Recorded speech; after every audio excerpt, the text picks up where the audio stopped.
Mater ontzi museo ekoaktiboa gara eta bertan itsasoaren zaintzan, dihardugu pertsonak gizartea pixka bat sentsibilizatu eta inplikatu nahian. Eta adinekoekin egiten ditugu hainbat gauza egia esan, batetik museoan bertan, etortzen direnean Pasaiako itsasondare naturala eta kulturala ezagutzeko eta maitatzeko eta batez ere kontserbazio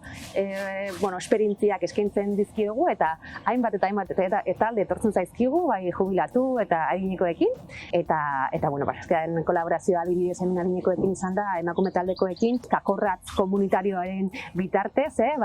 zaintzaren inguruan, bai natura eta bai pertsonen zaintzaren inguruan sortu ditugu bi erraldoi, zaur eta biok, azpimarratu nahi dute ze garrantzitsua den, bai pertsonak, eta bai gure ingurumena zaintzea. Guretzako oso garrantzitsua da adinekoek dakaten esperientzia eta ezagutza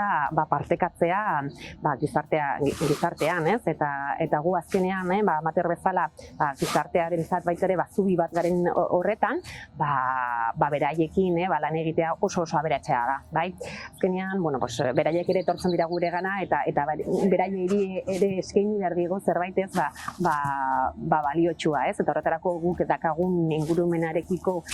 ezagutza hori partekatzen dugu eta baita ere beraien pentsamendu kritikoa baita ere garatzeko, baina adibidez proiektuetan, ekopatrulla bezalako proiektuetan ematen diogu aukera beraien ezagutza hori eta beraien esperientziak partekatzeko beraien komunitateetan, eta horretarako gu ere bide lagun gara, baina trukean da nolabait bidetan da, guk ere asko irabazten dugulako beraien jakindura guztiarekin. Uste dugu azkenean gizarte honek zaintza erdigunean jartzen duen momentuan, orduan garatu ahal izango dugula justua eta ongizatea bermatzen duen garapen ekosoziala.